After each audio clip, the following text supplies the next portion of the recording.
हरे कृष्णा। आज आप सबको एक बहुत ही महत्वपूर्ण मैसेज जानकारी देंगे, जो कि भगवान श्री कृष्ण इस संसार में किस प्रकार भगवान चैतन्य महाप्रभु के रूप में प्रकट हुए। एक बार की बात ऐसा कि राधा रानी भगवान श्री कृष्ण के लिए बहुत सा सुंदर कुंज बना के भगवान कृष्ण की राह देख रहे थे, कब आएंगे कब आएंगे। ये कृष्ण आने में बहुत देरी कर रहे थे, विलम्ब हो रहा था, और ये विलम्ब राधा रानी को सहा नहीं जा रहा था। अपने एक सखी चंद्रावली उनको भेजे, जाओ तुम कृष्ण को जल्दी ढूंढ के लेके आओ। तो राधा रानी की ये आदेश लेके चंद्रावली ललिता गए कृष्ण को ढूंढने के लिए। तो आधे रास्ता में चंद्रावली के सखी ललिता जी को मिले, और चंद्रावली के सखी कहने लगे, कृष्ण तो मेरे सखी चंद्रावली के कुंज में। तो ये बात को सुन के ललिता वापस आ गए राधा रानी के पास और बोले कि भगवान श्री कृष्ण अभी चंद्रावली के कुंज में। इतने सुनते ही राधा रानी को इतना कष्ट हुआ, उनके हृदय में बहुत पीड़ा हुआ, और उन्होंने रोते रोते कुंज के अंदर चले गए और कुंज के दरवाज़ा बंद कर दिए और आदेश दिए ललिता और विशाखा को कि ये लंपट कभी आए तो उनको ये कुंज के अंदर प्रवेश करने मत देना।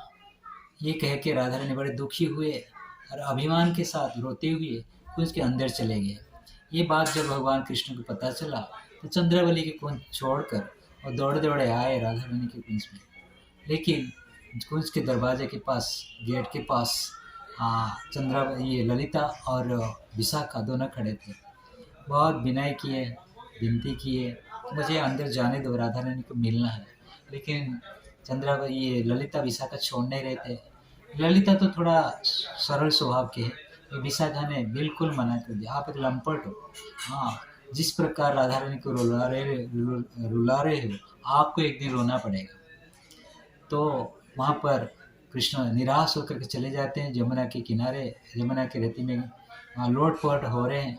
ये बात को पौर्णमासी जान लेती है, यहाँ पर आते हैं और कृष्ण को बताते हैं कि मैं आपको एक उपाय बताऊंगी, वो उपाय करोगे आपको राधा रानी के साथ मिलन हो जाएगा।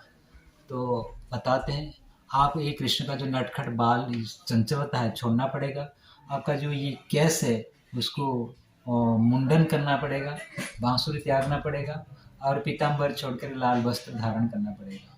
पीताम्बर छोड़ के लाल वस्त्र पहन लो, बांसुरी छोड़ के एक डंडा पकड़ लो, और ये जो आपका केस है उसको मुंडवा दो, और एक संगीत सिखा दूंगा, आप जाके राधा रानी के कुंज में ये संगीत को गाना।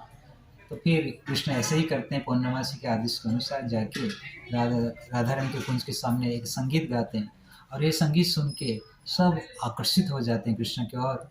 और ललिता विशाखा दोनों उस सन्यासी के पास आके बताते हैं कि आप हमारे सखी के बारे में कुछ बताओ, कृष्ण कब मिलेंगे ना। हाँ, अवश्य बताऊंगा। तो फिर वो कृष्ण जो सन्यास रूप लिए थे, इसको अपने वेश बदल दिए थे, वो वेश में जाते हैं राधा रानी के कुंज के पास और कुंज के बाहर बैठाते हैं। तो फिर बताते हैं, अब बताओ। तो कृष्ण बताते हैं कि आपका सखी को लेके आओ। फिर ललिता विशाखा राधा रानी को कुंज के अंदर से एक साड़ी घोड़ा के तो लेके आते हैं और कृष्ण के सामने बिठा देते हैं। कृष्ण कहते हैं, हाँ तो मैं बताऊंगा, लेकिन कैसे बताऊंगा। तो फिर ललिता ने राधा रानी का हाथ को सन्यासी की ओर बढ़ा देते हैं। तो फिर सन्यासी कहते हैं, मैं कि सन्यासी हूँ त्रिदंडी, हाँ कैसे मैं एक स्त्री का हाथ को स्पर्श करूंगा। हाँ तो फिर कैसे बताओगे, विशाखा पूछते हैं। तो फिर वो जो कृष्ण सन्यासी का रूप धारण किए हैं, तो वो बताते हैं कि आपका सखी के मुंह से कपड़ा हटा दो, मैं कपाल का रेखा को देखकर बता दूंगा कृष्ण कब उनको मिलेंगे।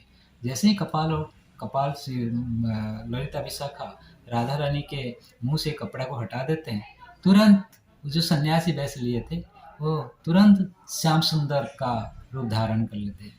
वो श्याम सुंदर का स्वरूप धारण कर दर्शन करके राधा रानी का मान वहाँ पर टूट जाती है। तो किस प्रकार भगवान कृष्ण चैतन्य महाप्रभु बने, आज के प्रसंग में आप लोग की छोटी सी जानकारी। आशा है आप सबको बड़ा ही खुशी होगा और चैतन्य महाप्रभु के शरण में आने के लिए आपको बहुत बड़ी हिम्मत प्रदान करेगा। हरे कृष्णा।